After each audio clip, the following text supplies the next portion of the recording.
Hello, and welcome to another episode of Creative Piecemeal Podcast. I'm your host, Tammy, and today I'm joined by one of my personal favorite authors, Katherine Center.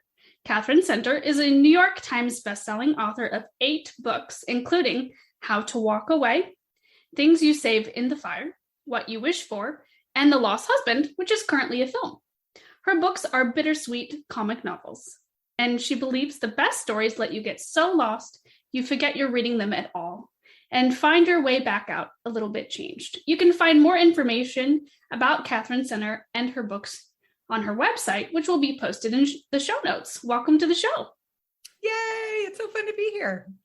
I'm so excited. So one question I usually start with is who or what inspired you to start writing and become a writer? Okay, this is true. And it's also a little embarrassing, but the thing that got me started writing was an obsessive love for the 1980s boy band Duran Duran.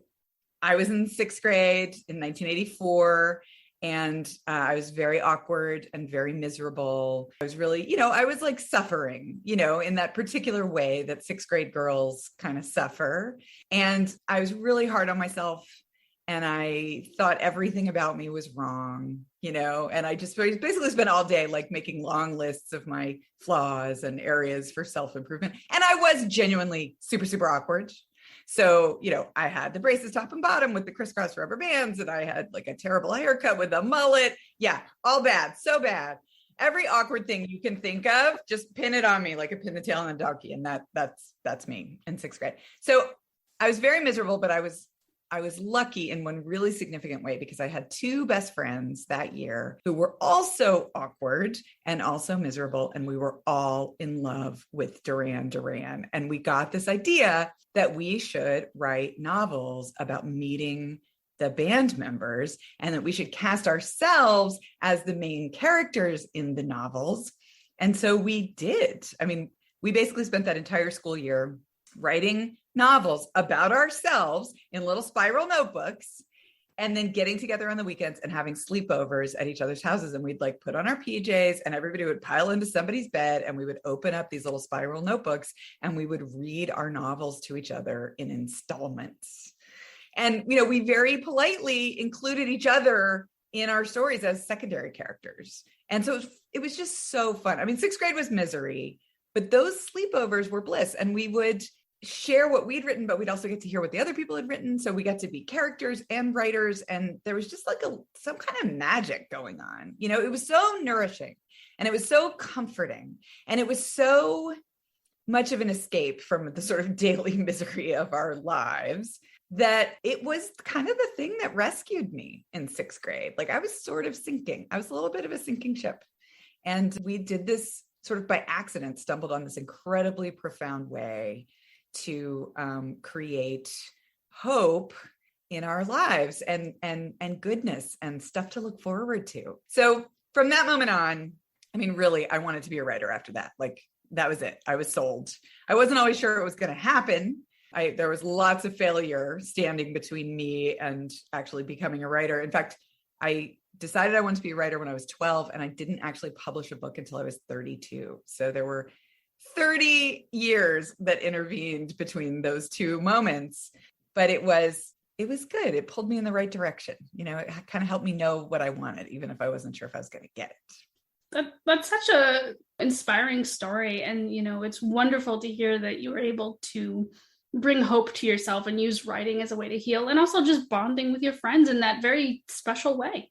Yeah. And on some very basic level, even though I am not still writing stories about Duran Duran, I am still kind of writing stories like that. I'm still writing stories where I'm trying to do that exact same thing for myself and for other people, right? I'm trying to make everybody laugh, and I'm trying to give everybody something to look forward to, and I'm trying to take you to a place where bad things can happen, but if we struggle through them with wisdom and compassion, we can get to the other side and be better people and be wiser, for the experience. And so that's what I want to believe is true about life. I want to believe that if we struggle well, it'll all be worth it in the end and we'll be better people. And so I write these kind of stories to kind of try to convince myself of that. So yeah, I think it's a funny paradigm that I'm still sort of going back to it for the same thing. I'm just trying to squeeze all the goodness out of that I can. And I just love your books. I've read 2 of the 8 so far. And I remember I would have like book hangovers because I would read so late in the night on my Kindle, and then I'd get up 3 hours later and go to work, and then I'd be thinking about the book all day, like, oh, I should have brought it to read on my lunch break. And it's just so inspiring and so beautiful. And I remember like just sobbing my eyes out reading them, but good sobbing though. I'm not much of a crier with books, but yours, the ones I've read so far, they just hit you right there in the feels for all the right reasons. Thank you. I mean, that's like the best thing I could ever hope to hear. I mean, that's exactly what I'm trying to do. Right? I want you to be able to have all of those kind of cathartic tears, right? And I want to break your heart a little bit, and then I want to put it back together. On the other side, I'm not going to leave you brokenhearted. That's definitely a guarantee. Like whenever I break your heart, I promise you that's not the last chapter, right? There will be healing on the other side of whatever that is. But yeah, that's what I want from a book. I think the only compass you can really follow as a writer is to think about, like, if you had a free Saturday, and a fuzzy blanket and a hot cup of tea, what kind of book would you want to curl up with? Like, what kind of book would be worth giving your free Saturday to? Because those are pretty precious. Oh yeah. And so for me, they're always stories about people who get knocked down by life, but have to get back up. And they're always stories that are full of like people joking around and lots of banter. And there's hardship, but there's like a lot of comedy too. Like I want both. I'm never going to write The Kite Runner, because as beautiful as that book was, and as totally page turning as it was, when I finished that book, I had to like lie on the floor, for a while and just kind of curl up in the fetal position and kind of try to recover, because it was so intense and grueling. And I'm trying to do a different thing, I'm trying to leave you feeling sort of uplifted and hopeful and satisfied. And I want you to have to go through stuff, but I want all that stuff to be worth it in the end. And in some ways, I think those are kind of like the hardest stories to write. In a way, I think it's pretty easy to depress people. I mean, we're all half depressed anyway, right? Like life is hard, but writing stories that are authentic and hopeful is kind of hard to do. But I feel like those are the stories that I need. I want to be convinced to believe in hope. And so I just keep writing them in different incarnations, stories about people where it's all worth it.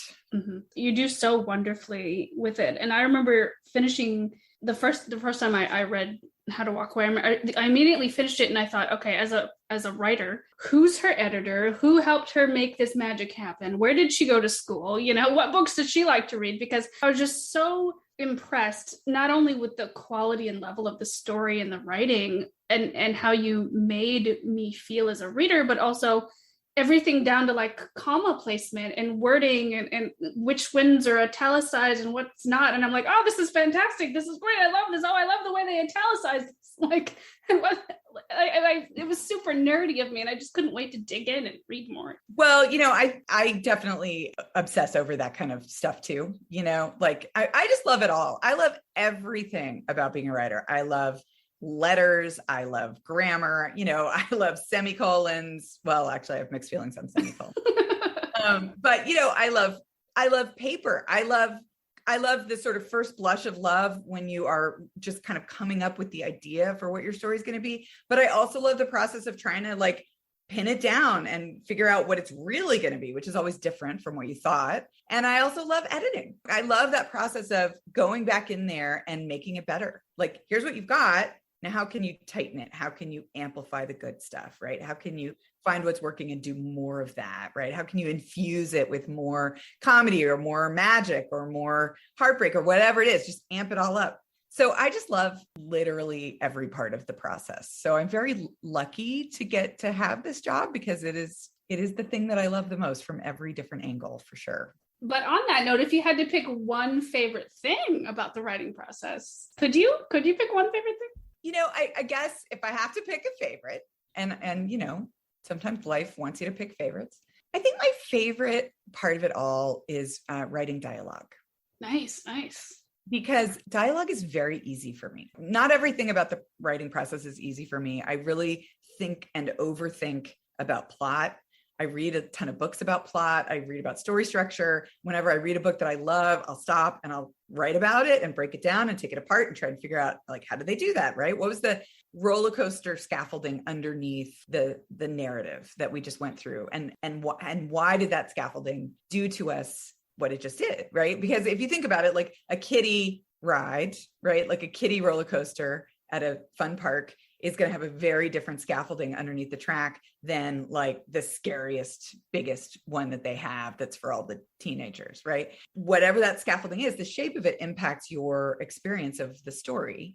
So I think a lot about that scaffolding because that doesn't really come easily to me, and I want to get it right. And I think it's really important for everyone's emotional experience as they move through the story. You've got to have the right shape. But with dialogue, I never think about it because it's so easy for me. I just hear people talking in my head. I mean, I'm just doing the dishes and I hear people saying things to each other and they're funny.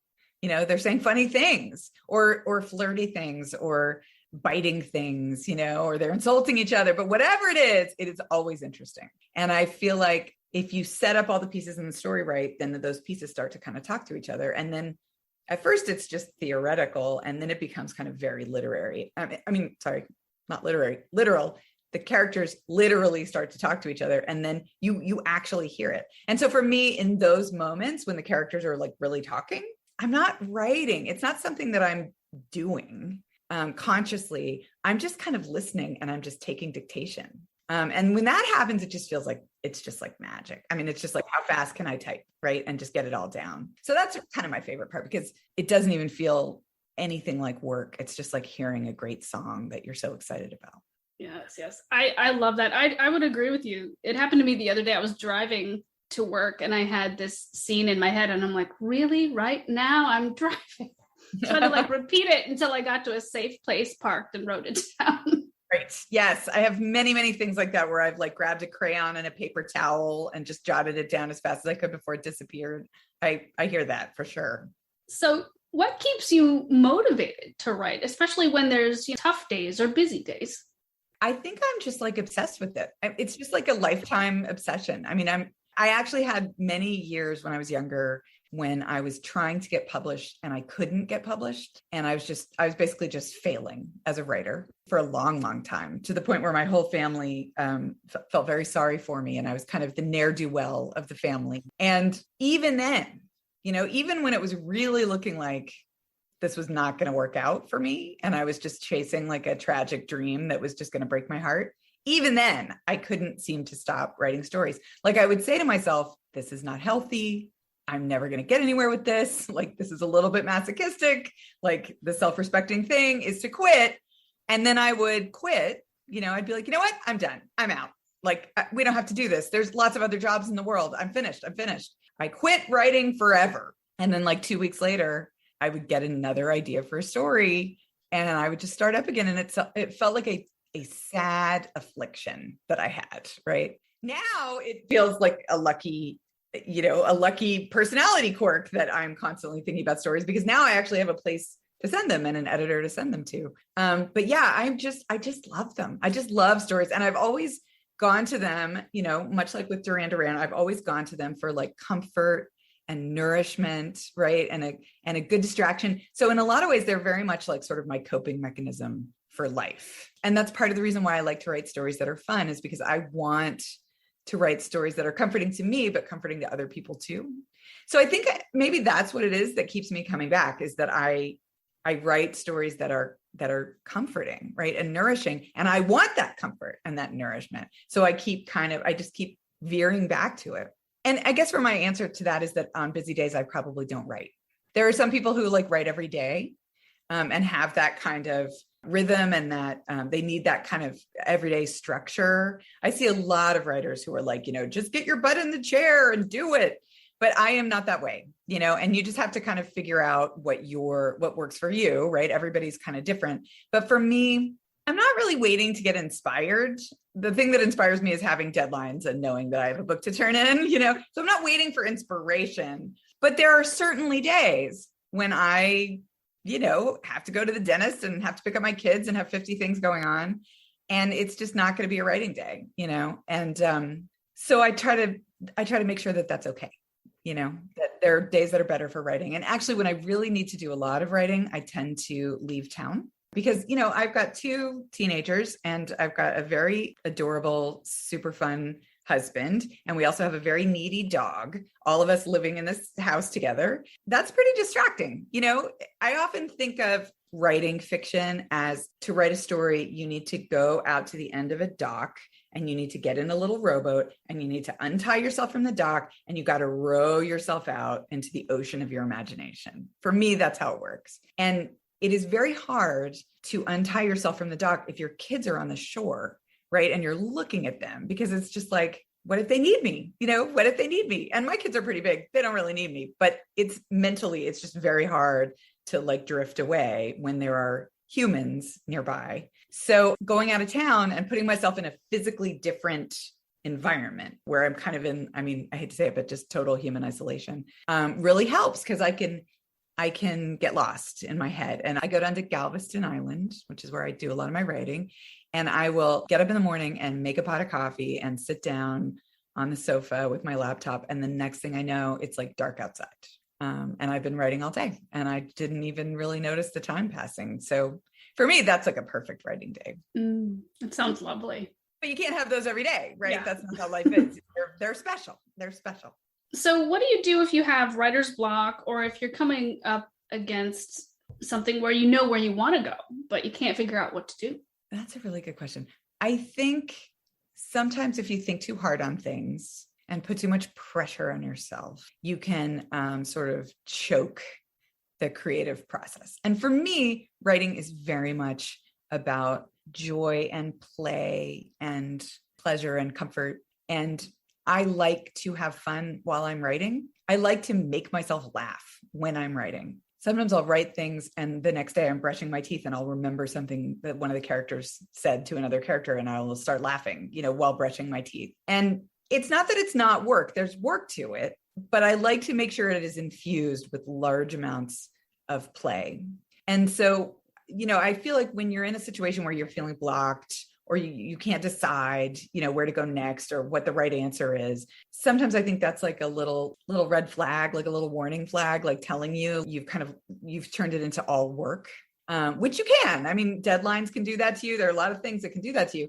When those kinds of things happen to me, I try to reconnect with the fun parts. And sometimes that means taking a break, right? Sometimes that means going and reading a bunch of other people's books. Sometimes it means going back and rereading old favorite books that are like enjoyable and fun for me to read. And then that kind of shifts your perspective and it kind of releases some of that pressure. Yeah. So I guess that's what I would say. It's not an easy thing when that kind of stuff happens. It's like there's some deep psychology there. I'm not sure anybody has an easy fix for it. But I think in most situations in life, the answer is generally to be very compassionate with yourself, and to be sweet to yourself and to try and be the kind, wise friend that you would hope to have in that situation and to just be like, it's okay. Let's go take a bath. So that's kind of what I try to do. I generally think of it as a little red flag that I'm putting too much pressure on. That makes complete sense. We have a fan question from writer Liz Schubert, and she says, what do you do to develop characters if you feel them falling flat? Oh, that's a good question. Let me think. My characters, the way that I kind of get to know them is sort of the way that you get to know real people in real life. And it's a little bit through watching the things that they do and the things that they say. And, there's always this thing in writing where they talk about the difference between plotters and pantsers, and plotters are people who like to plot it all out in advance. And pantsers are people who like to write by the seat of their pants and don't want to have too much of a plan. Right. And I love this psychology of having a plan. I love the idea of having a plan, but I do often find that I can't seem to follow the plan. Sometimes I can't even figure out what the plan is. So I'm always sort of, I struggle between those two things a lot of like, oh, I should have an outline, but then I write it and then, or I start to write it. And then you're trying to talk about the big picture, but then the next thing you know, you're hearing the characters talk. And then suddenly you're like writing all these details that you weren't meaning to write because you were like, oh, I was just going to do an aerial view. So I think one of the things that I try to do with characters is put them in situations that are going to wake them up and spark them or push them. Situation is kind of an underrated element of a story. But if you've got a person who feels a little flat to you, sometimes if you like put them in a stressful situation, it'll wake them up because suddenly you'll be seeing them do things that you hadn't anticipated. Like I never kind of know exactly what my characters are going to say. Sometimes I know what they're going to do. Like sometimes I know like, oh, this is a scene where he has to jump off a fence, right? And maybe I know going into the scene that that's going to happen, but I don't always know what he's going to say when he does it or like what it's exactly going to look like. And so I think the more specific you can be with the scenes that you put them inside of and the problems that you give them to solve and the sort of challenges that you throw at them, the more you kind of get to see who they are. Just like in real life, right? How the things people do as they react to all the circumstances around them kind of reveal who they are a little bit more. Character is not one of the things that is hard for me. And I don't know why that is, but kind of like with dialogue, they just kind of, I feel like they magically turn into people. It's almost like the Velveteen Rabbit. Like the more time you spend with them, the more real they become and the more they start doing things you weren't expecting them to do and saying things. And so it's also like, I think there's a little bit of patience that's involved. You just have to you have to know who you need them to be. And then you have to be patient and kind of let them get there.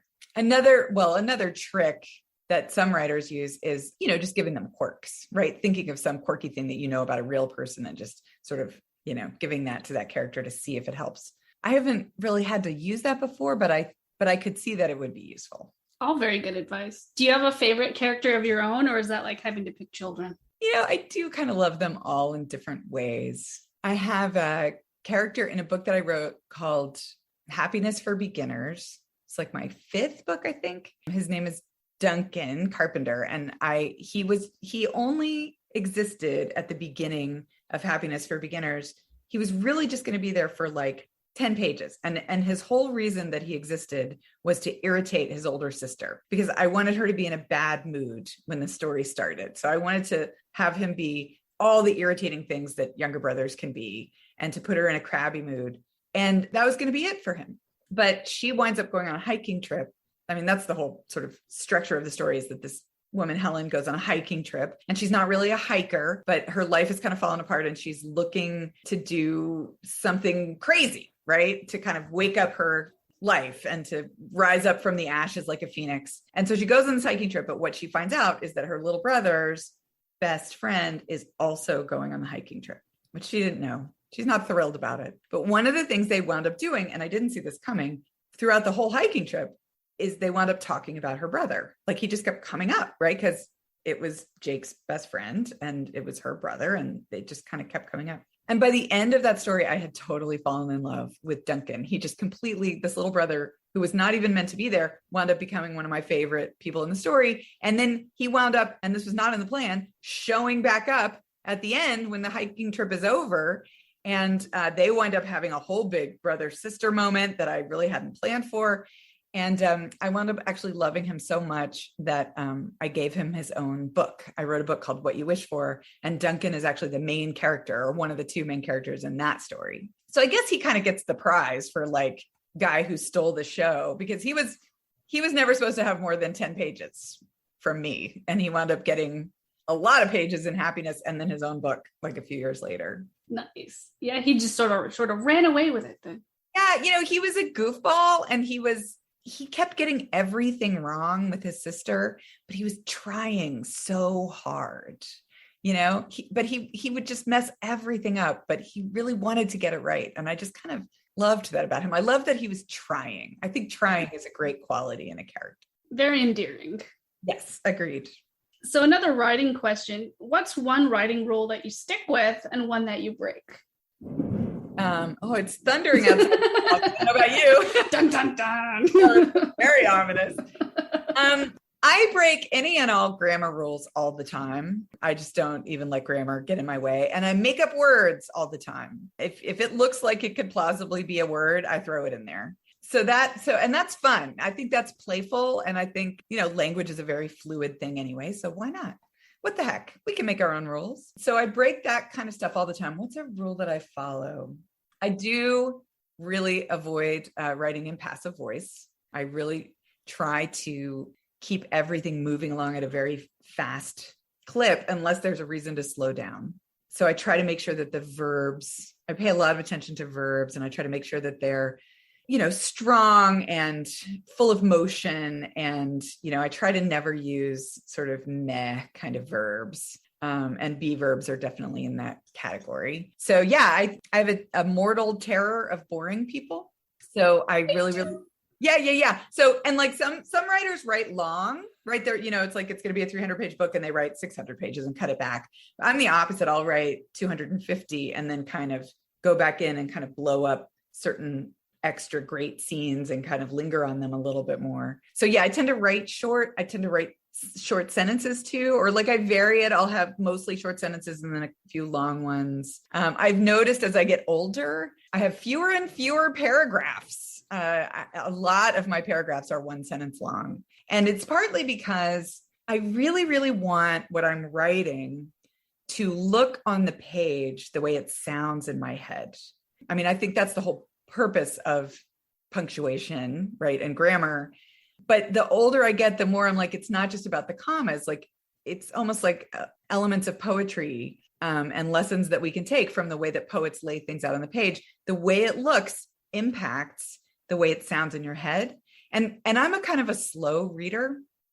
I really read at a talking pace. I really kind of have to hear it in my head. And the generous reason that I've given to myself for why that is that I have to kind of hear it like music. Like I definitely, I need to hear the rhythm of the language, like I'm listening to a song. And that's true for me as well when I'm writing. I really, really am hoping that what I'm putting down on the page is going to sound in the reader's head the way it sounds in my head. And that's partly the words and it's partly the commas, but it's also partly the layout on the page. So I used to have, when I was younger, bigger paragraphs. And now it's like, sometimes I will like think, oh my God, I can't have this entire page be one sentence paragraphs. And so then I go back and try to combine a few. Yeah. The older I get, honestly, the more I just make my own rules. Like if you can get away with it, just do it. If it feels right to you and if you've got a good reason for it, do it. Why not? Yeah. Make up a word. Anything you got to do. Actually, a couple of years ago, one of my books was being translated into German, and the German translator wrote to me and she was like, there are a lot of expressions here that I can't find any explanation for. Can you help me with some of these? And it was a remarkably long list. And they were all expressions that I had just made up. I mean, they sounded possibly like they could be expressions, but yeah, you weren't going to find them in a dictionary. I was like, oh, I made all this up. I'm so sorry. Let me explain to you what I meant by all that. So it did make me aware that like, I'm just over here making stuff up. You're doing your thing. I noticed that you're also very creative in terms of doing painting and art and crafts, which is absolutely gorgeous. Love your style. I was wondering, how does that creative pursuit affect your writing, and how does your writing affect your painting and visual art? Yeah, I almost went to art school. I came very close, and I'm very crafty, and I love to do things with my hands. I love to crochet, and I love to sew, and I love to paint things, and I love to make collages, and I'm very, very visual. Like I have a website, and that whole website, like I designed it myself. I actually designed it myself because I tried to hire someone to design it, and it was so expensive that I almost fell over. And I was like, you know what? I think I can figure this out. Like, this doesn't seem like rocket science. I think I got it. But it was actually a great opportunity because it forced me to learn about design and fonts and colors. And, it has turned out to be fun. Maintaining my own website has turned out to be really fun. And I make graphics all the time that go on Instagram. Instagram is my favorite of all the social medias because it's so visual and it's just fun. So, I mean, I think my sort of approach to painting things and painting flowers on books that I then send to people, and making embroidering like quotes from the books onto little hoops, and just kind of doing all that. It's the same approach that I kind of have with writing, which is, this is fun, right? And it's nourishing. And what I know about myself is that I'm always happy when I'm writing, and I am always happy when I am making things. Like if you give me an art project, I will be happy. Like I just will be. And, I really do value joy in life. And that's a conscious choice. You know, when I was younger, I was always worried about all the problems in my own life and in the world at large. And I felt like if I didn't worry about all of those things all the time, then we were all going to go off the rails, me and everybody else, right?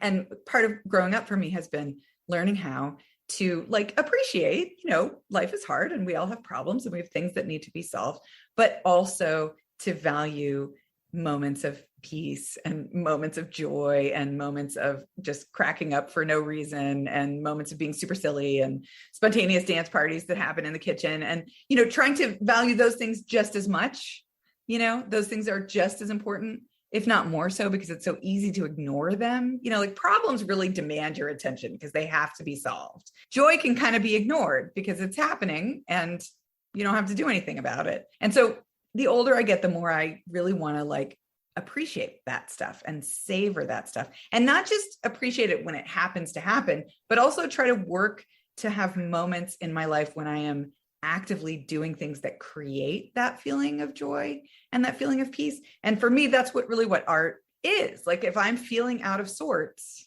and I give myself a day to paint flowers, I will feel better. There's no question about it. You know, I know enough about myself to know this. And, you know, it's different for everybody. My daughter really loves math. And if she is feeling out of sorts and you give her a spreadsheet to put together, she will be happy doing that spreadsheet because it's putting her in that kind of lovely flow, that state of flow that is so euphoric, where you're just the right amount of challenged. You know, you're not under challenged and bored, but you're not over challenged and frustrated. You're just in the sweet spot.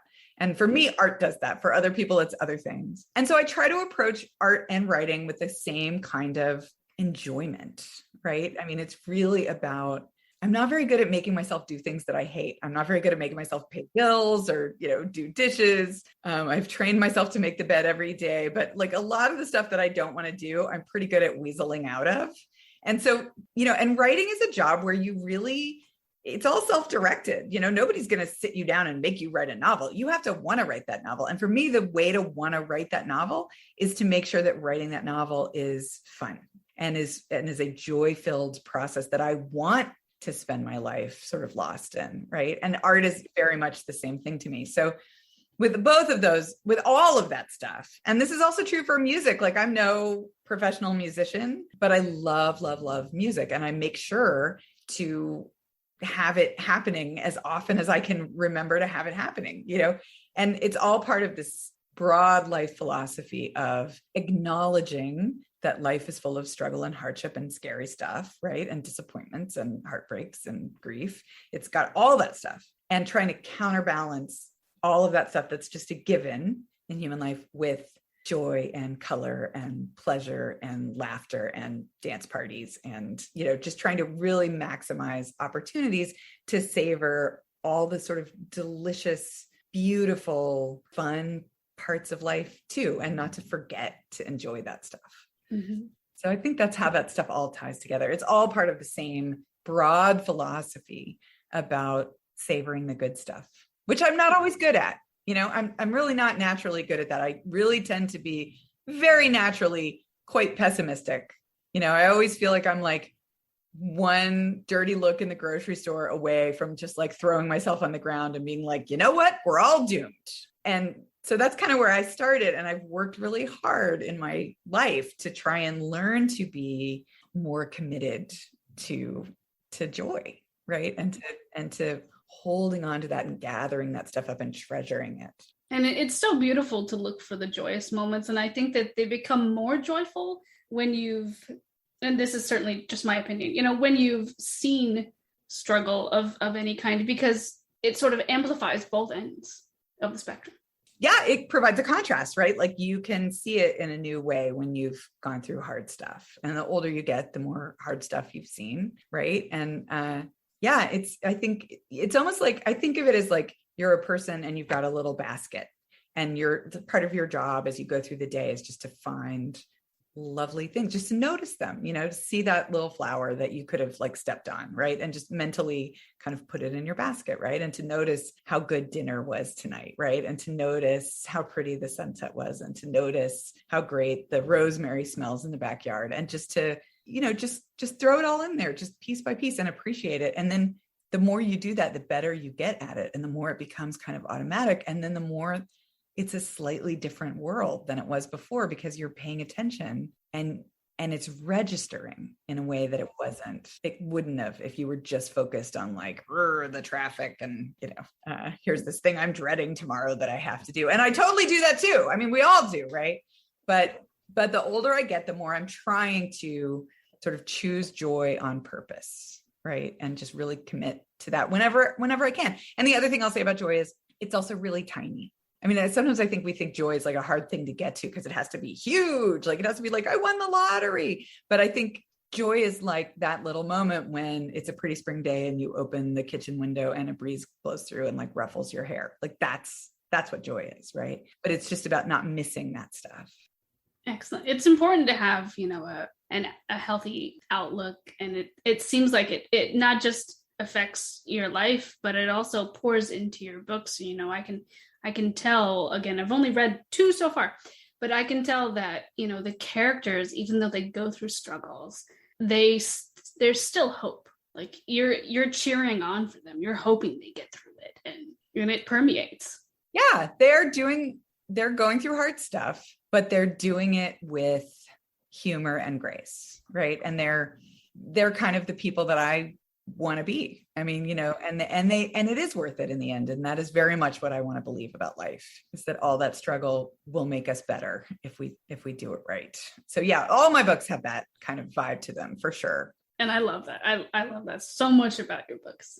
Thank you. I think that's one of my favorite parts, actually. Yeah. I mean, and literature has plenty of misery and hopelessness. Like as English majors, we really love that stuff. And so, it's nice also for me to kind of provide another option. Here's something that's not quite as miserable. I feel like we have a joke in my family that I feel like the dark underbelly of society has kind of been covered, right? Like we've got that, like literature has that nailed down. Like we have explored that territory right and left, forward and backward. And I'm trying, I'm kind of more interested now looking at people who are resilient, right? And people who choose to be kind in the face of cruelty, right? And people who choose to help others, even in deeply altruistic moments when they are sacrificing themselves. Like I'm kind of much more interested in that. I'm interested in human kindness, and I'm interested in how people who do that. So that's kind of what I find myself writing about more and more and more, is like kind of trying to look at the best of us instead of the worst of us and kind of give that some attention. Yeah, it's good for the soul. It is. It's good for my soul for sure. I love hanging out with those people. And speaking of positivity, what is a compliment that you've received that you really loved? That's a great question. Thank you.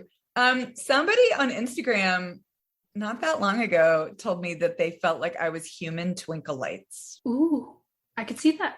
And I loved it. It made me so happy. I was just sparkling when I got that compliment. Of course, now whenever I'm in a grumpy mood, that comes back to haunt me with my kids and my husband. I'll get mad in traffic or something, and everybody will be like, "Yep, human twinkle lights, exactly." But I still think it's right. I think it's essentially right, though we all, of course, have our moments when somebody flips us off in traffic and we have to get grouchy for a second. Oh, yeah. Well, especially around here. So I was wondering, how has your life in the creative arts been different than you imagined? Or is it everything you hoped it'd be? It is better than I hoped it would be. And I think that's partly because I'm better than I hoped I would be. And that's partly because a life in the creative arts is not an easy life. And so it has forced me to develop all kinds of grit and resilience that I didn't really know I had.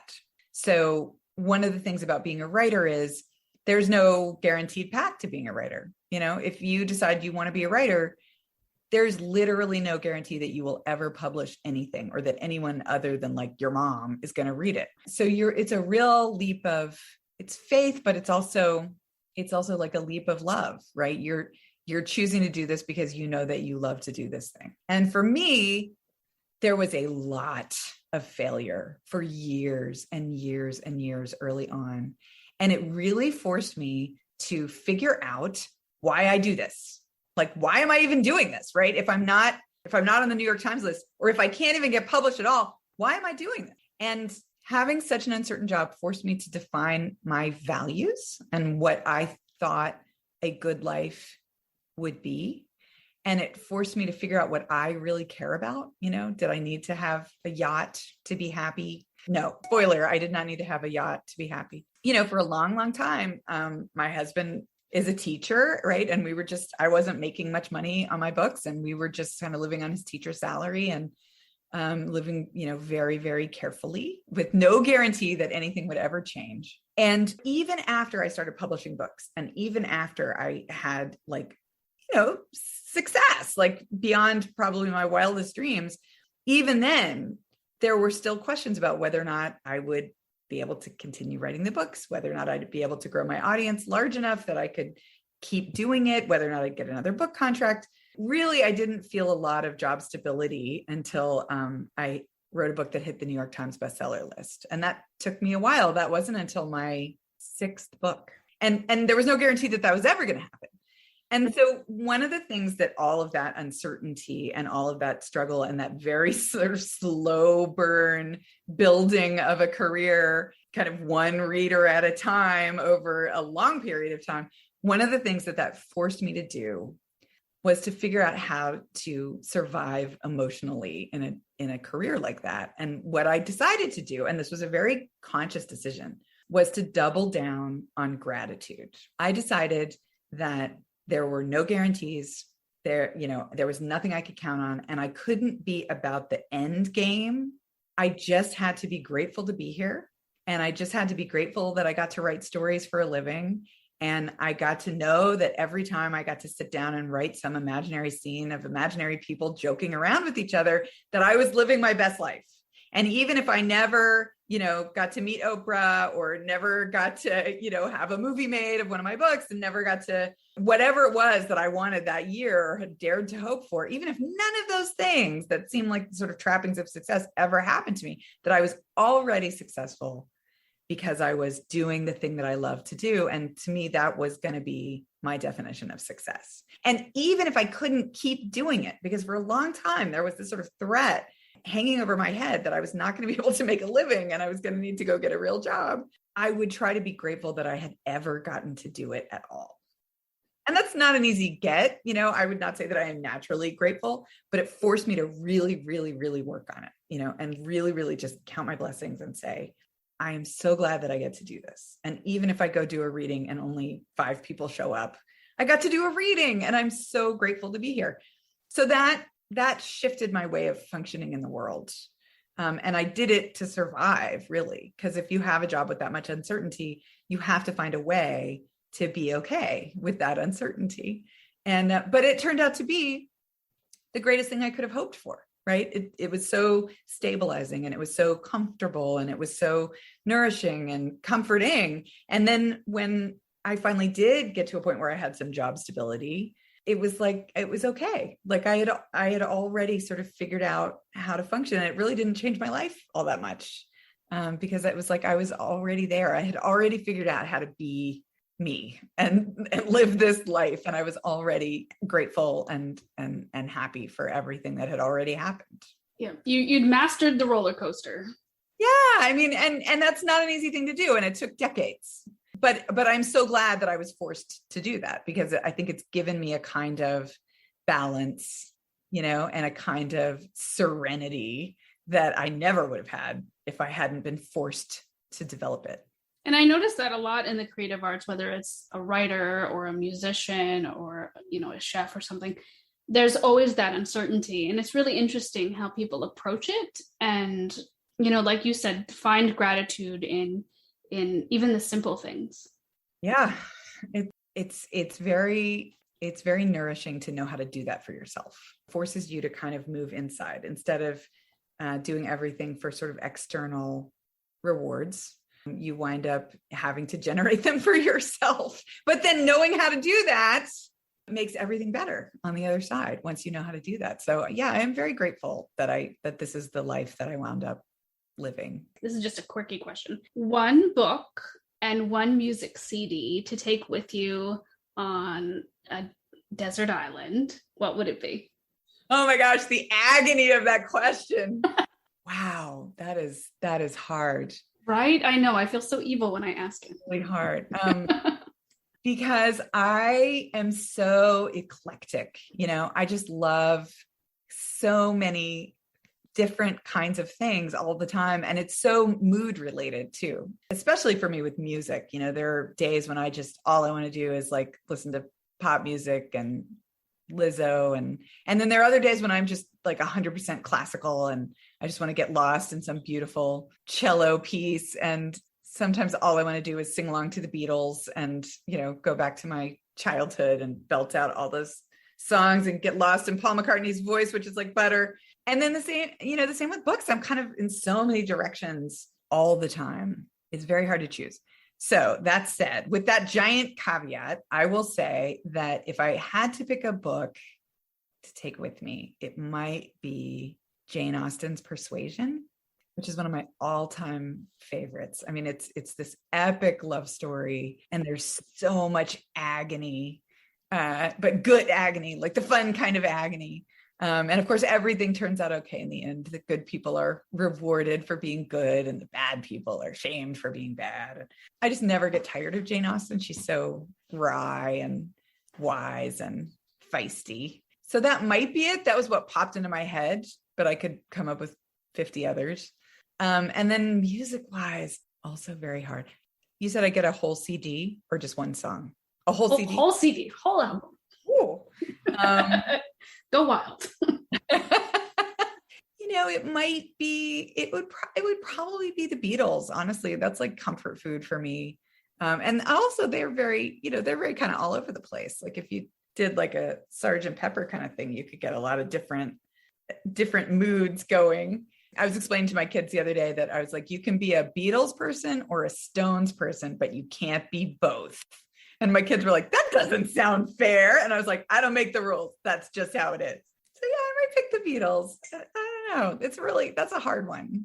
I will add that I really, really love, and this hasn't always been true, but especially lately in the past few years, I really am loving pop music. Like I'm listening to a huge amount of pop music, and I just find that it is mood elevating. There's something about like a really good pop song that is, usually actually, I think the best pop songs are both very joyful with like a very like sort of up tempo kind of vibe to it and danceable, but also they often have like sort of sadness about them or like a bittersweetness in the melody somewhere. And so I find that a lot of pop songs have both. I think the recipe for a really great pop song is to be both kind of uplifting and also like a little bit secretly bittersweet. So it would be hard for me to give up my pop music, but I think in the end, it's got to be Paul McCartney. It's interesting that you mentioned, you could either be a Beatles person or a Stones person, because just the other day I was saying how I respect the Beatles, but I wouldn't listen to them by choice. Is that because you're a Stones person or no? People say I am. I don't really see it. But they're all good. It's hard to pick just one of anything, really. Yeah, that's true. Another writing question. What is a common myth or stereotype about being a writer that you hope to break with your work? Well, I don't know if this is exactly answering the question, but this is the most interesting thing that came into my head, which is that I think we have a kind of prejudice in the literary world towards misery. In the same way that at the Oscars, the really depressing tragedies are much more likely to get an Oscar than the comedies are. I think we have a kind of bias towards thinking that sad stories are the most important stories or bleak stories are the most important stories. And while I don't dispute that those stories are important, I also think, and we've just talked about this, but I also really, really think that joy is important. And I really think that laughter is important. And I think that resilience is important. And I think knowing how to be kind to other people is important. And, I think that one thing that's kind of special about my books is that it values those, the books, they value those things and they take them seriously in a way that I don't know that the literary world really does, or that I did when I was younger. I mean, it's been a sort of slow process for me. All my early training was really literary. Went to a very academic school, and then I went off to Vassar College, which is very literary and academic.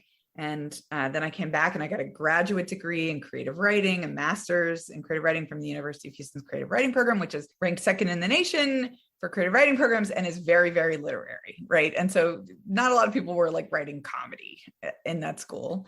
And we have a tendency to kind of roll our eyes at a lot of that stuff. And as a culture.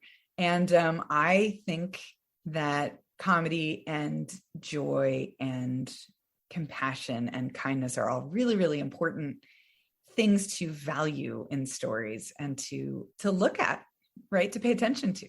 And I will also go even one step further and say that I also think that love is important. And I think we live in a culture that rolls its eyes at love stories. And I used to be one of those people too. Because of course, if you want to be a writer, you want to be an important writer. You don't want to be a ridiculous writer, which is what you fear you might be if you do things that the culture doesn't value. But the older I get, the more I just sort of feel like love is the best thing that the human race has going for it. You know, that's like the best thing we have to say for ourselves as a species. And so I really like to write stories where, I mean, we call them bittersweet comedies, but one of the main things that's always running through any story that I ever write is a love story. And, there are other things going on too. There's healing and there's struggle and there's, family secrets and there's all kinds of things going on.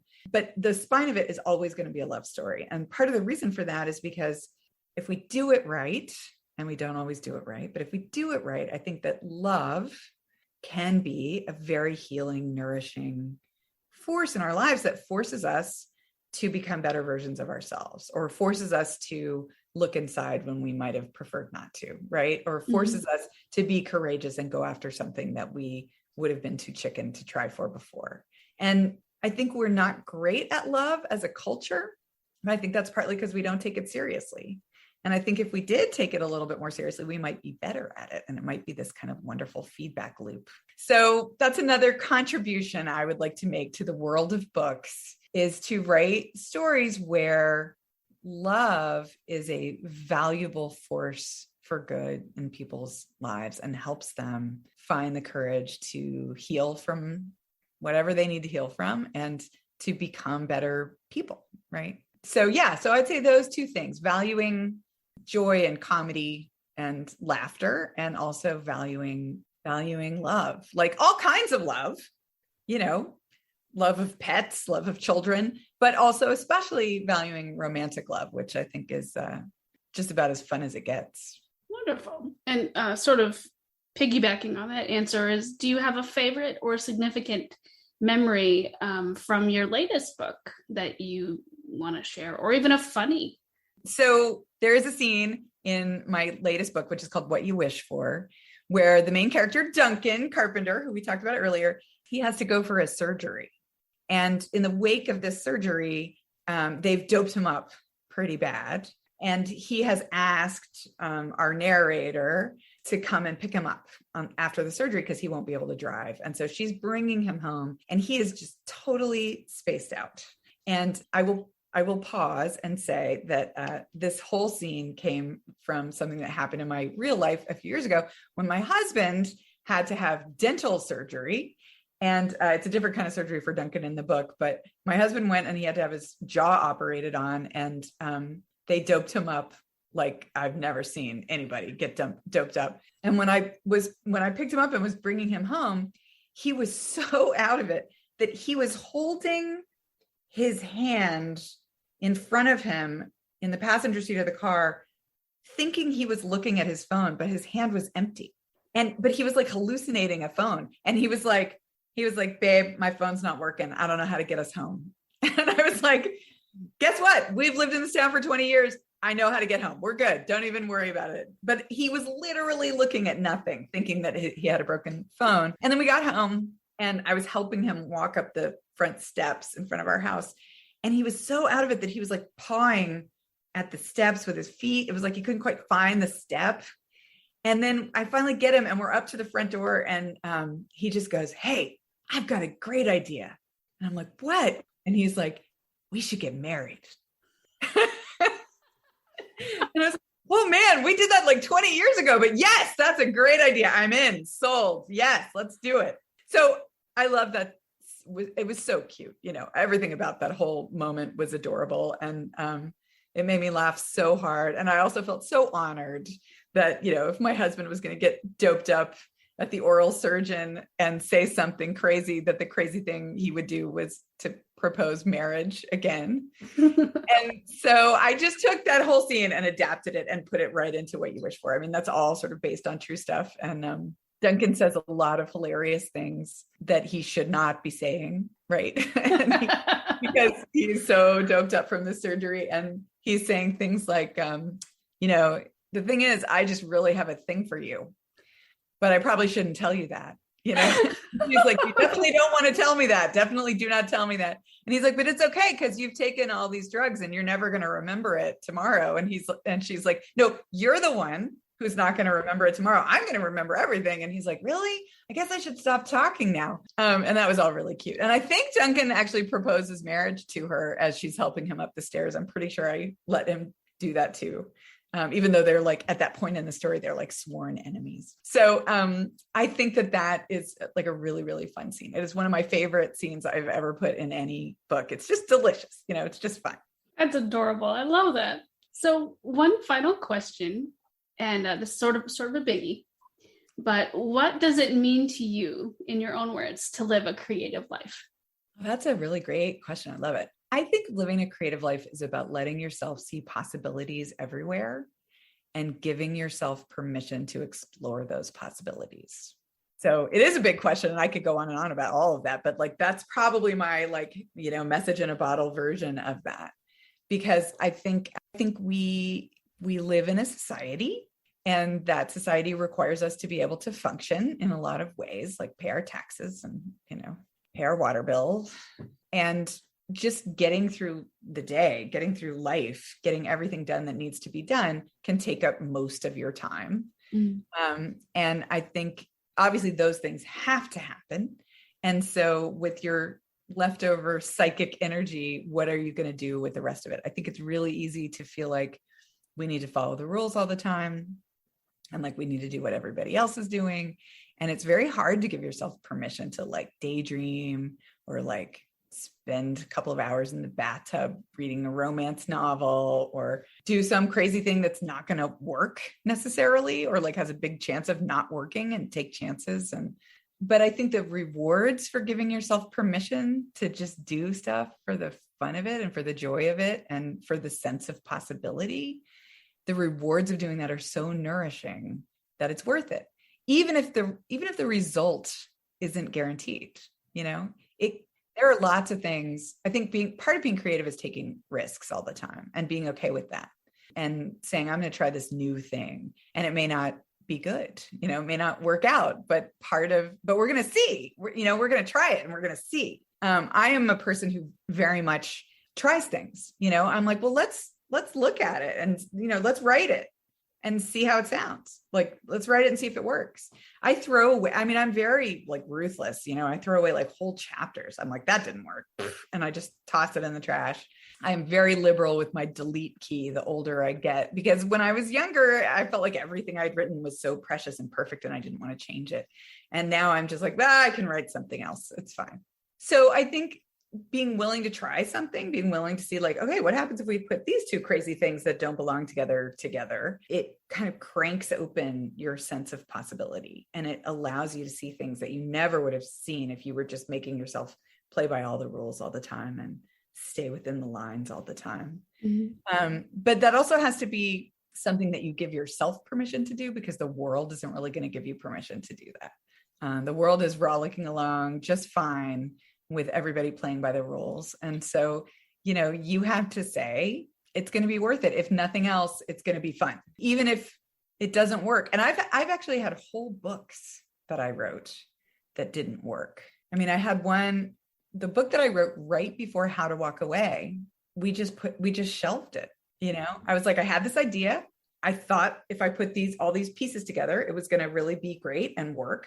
I wrote the book, but when I got to the end, I was like, it's not really, I mean, it's fine. It's not bad, but it's just not what I know I can do. It's not on fire in that way that you want a really good story to be on fire. And so I was like, I actually said to my editor, let's just shelve it.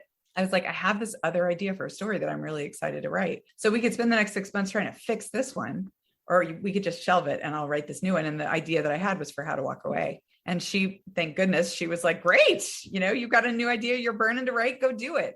But that it's okay. Like I never, ever beat myself up that book didn't work, because I think there are a lot of things that don't work. And if you beat yourself up for trying stuff, then you're going to be less likely to try stuff, right? Because who wants to get beaten up? Nobody. Yeah. So I think you have to, give yourself permission to just enjoy things for the process, to try things, to take risks, and to know that it's not about where you wind up. It's the moment when you take the risk that's good for you. It's the moment when you're like, this is nutty, let's try it. That's the moment when you're like really alive, right? And being creative. So yeah, I mean, I think there's a lot to be said for just making your own rules. I mean, I've become a real devotee of making your own rules, because I mean, if you're not hurting anybody, it's very freeing. And also it allows you to do stuff that's different from what everybody else is doing. It allows you to be special. It allows you to sort of sing your own very particular song that nobody but you can sing, because nobody else is you. And sometimes the rules keep you from figuring out what that song is. And so I think creativity is really about just giving yourself permission to do what you love. And I have this whole thing on my website about reading for joy. This is kind of my battle cry. I have it on like stickers and stuff. If you ever come to a reading that I do, you will not get a bookmark from me. You will get a sticker that says read for joy. Part of the reason that I'm such an advocate of letting yourself read what you want to read, and not what you think you should want to read, or not what you think your high school English teacher would want you to read, but just what you feel like reading, is that I think that's really the only way to figure out the stories that you need. I think that stories have a very particular ability to kind of push past all of our prejudices and attitudes and fears and just go straight to the heart and tell us things that we need to hear. Stories are really great teachers, and they help us wrestle with big issues in our lives in a way that we would never do if it were real life. It's like virtual reality, and it lets you kind of really struggle with big questions and heartaches and agonies and fears in a way that you would never want to do in real life. But since it's all made up, it's kind of a lot safer. You've got this sort of virtual arena. But what those things are that your psyche needs to sort of struggle with or think about or cogitate on, whatever those things are, you can't find those things with your head, and you can't find those things with somebody else's compass. Like your English teacher can't tell you what those things are. Only you can figure that out. You have to find that with your own heart, right? The stories that you're drawn to in life are the stories that you need, and the stories that are going to be nourishing for you for whatever reason. And you may not even know what that reason is, but if that story has captured your interest and is keeping you up until the wee hours, that's probably a pretty good sign. And so there's something about giving yourself permission to read the books that you want to read, with no shame. The year that I turned 40, my agent sent me a romance novel, like a grocery store, Pulp Fiction romance novel with like a Fabio looking cover. And I had never really read a romance novel before at 40, which now looking back seems kind of like a tragedy, but I opened it up, to be polite. It was like a gift. And the next thing I knew, it was like 2 hours later, and I was like driving to Barnes and Noble to go get another one by the same author. And then I spent the next year reading literally nothing but romance novels. Like that's what I read for a year. And I didn't know why I was doing that, but I was like, something's going on with me, and I am certainly going to honor it. I felt like they were so much fun. It was so much fun to read these stories that had this guaranteed happy ending. So no matter how bad things get when you're reading a romance novel, even if the hero and heroine have been thrown into a snake pit by pirates, you know it's going to be okay, because that is a guarantee of the genre. There's something very relaxing about that. You know what I mean? So I felt like a person who had spent her entire life eating boneless, skinless chicken breast, and I had just discovered chocolate cake. It was so much fun to read these books. And giving myself permission to read that taught me how to give myself permission to read whatever I wanted. And I stopped reading stuff because it was good for me, or because I thought I should, or because everybody else was reading it. And I just read whatever I wanted. And I started following my own compass about what stories were like calling my name, you know, in the wake of that year. And it's been so nourishing to do that, because the stories that are calling your name are the ones that your heart needs to read. Any reading is good for you, but when you match it up with your psyche, with that little voice in your soul that is begging for a certain kind of story, when you match those things up, there's like magic that happens. You know, there's all this healing and nourishment that happens when you give yourself the story that your little, you know, that little bird in your heart is just flapping its wings and begging for. So that's an incredibly liberating thing to do. And I encourage anybody to do it. Just read what you want, even if it has an embarrassing cover. Just do it. You know, read stories about werewolves and ghosts and, you know, adventures and outer space. Like, do it all. Try stuff. And the same thing is true for creativity, right? Creativity is just about giving yourself permission to kind of follow your own compass and to do the things that speak to you, right? To do the things that based on what your heart wants to do and not what your brain thinks you ought to want to do. So I think giving yourself permission to live a creative life allows you to live a kind of more authentic life, and allows you to nourish yourself and take care of yourself in all kinds of ways that you kind of can't get to if you're always playing by the rules. Oh, it's a fantastic answer. I love that. Well, listeners, check out the show notes to learn more about Katherine Center and to be able to find her book. And as always, thanks for listening. Thanks for listening to the podcast. Like the show? Have a question? Stop by the Facebook and Instagram pages. Links are in the show notes, or search for Creative Piecemeal Podcast on social media and click